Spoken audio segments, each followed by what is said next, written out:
Hi, welcome to Sanctuary Moments. Last Wednesday, I was given the opportunity to speak at our church, Church of Love, during prayer. So it was just like a little 10, 15-minute little thing. But I talked about fear, and so I wanted to bring what I spoke there to you guys.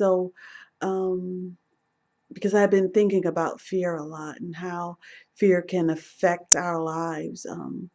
It can affect decisions that we make, places we go, jobs that we take, relationships that we're in. Fear really, if we allow it, can affect every aspect of our lives. But in the Bible in Second Timothy, it says that God did not give us the spirit of fear. But then in Proverbs and Job and Psalms, it talks about how the fear of the Lord is the beginning of wisdom and knowledge. And so, I was wondering, how is it that something that we need to gain wisdom and knowledge, God's word specifically says that He didn't give it to us? And so I know some of you may be thinking that there are different kinds of fear. And yeah, I agree there are, but God doesn't he's not fickle.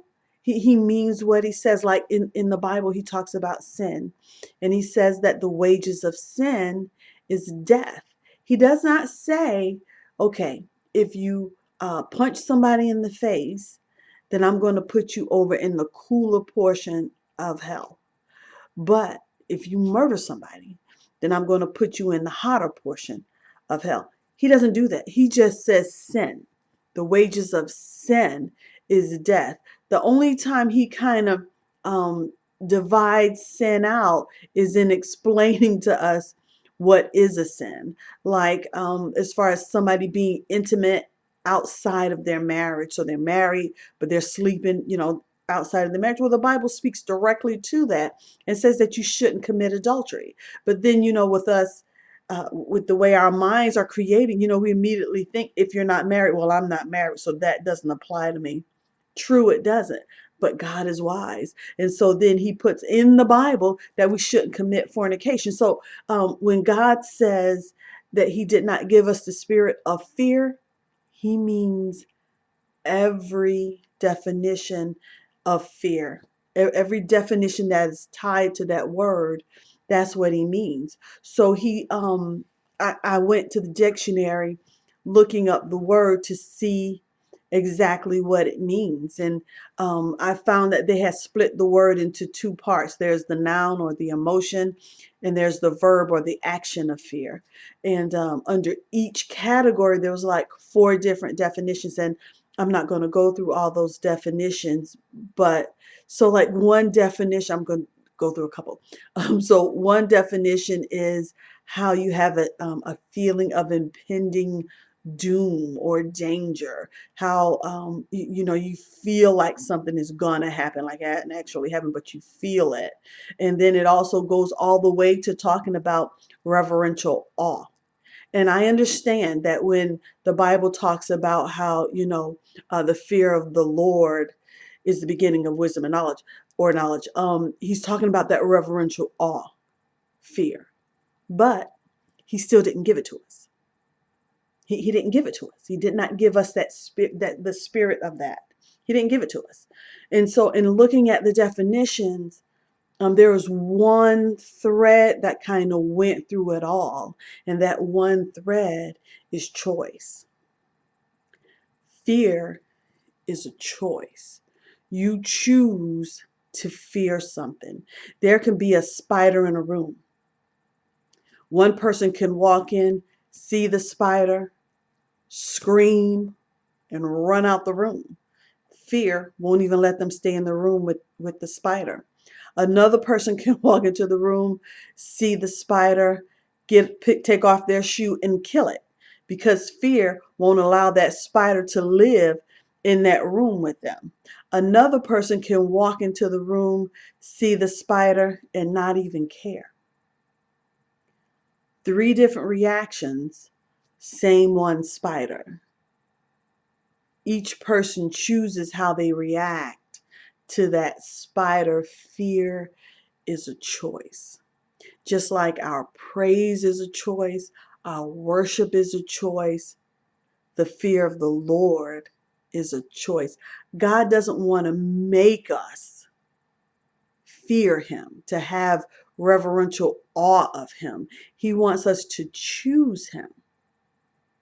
That's why he didn't give us the spirit of fear. If he did, then we would all fear the same thing. Just like we all have a heart in the center of our chest.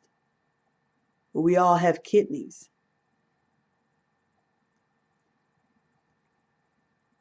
Those things all work the same. Yes, sometimes there are problems with them, but the heart is made to beat. So he didn't give us the spirit of fear because he wants us to be able to choose. He wants us to choose him, to freely choose him. And with fear, there is warranted fear and there is unwarranted fear. Warranted fear is like when you're in a car accident, and while you're in the throes of that accident, fear kind of grips you, and it may stop you from doing something, or it may cause you to react in a certain way. But as soon as the accident is over and you are okay, that fear leaves. That's warranted fear. That's yeah, you should have a moment of fear in that, and that's not a sin. That's not a bad thing. That's normal. But then it's the unwarranted fear. My mom had unwarranted fear. She had a fear of needles. It was unreasonable.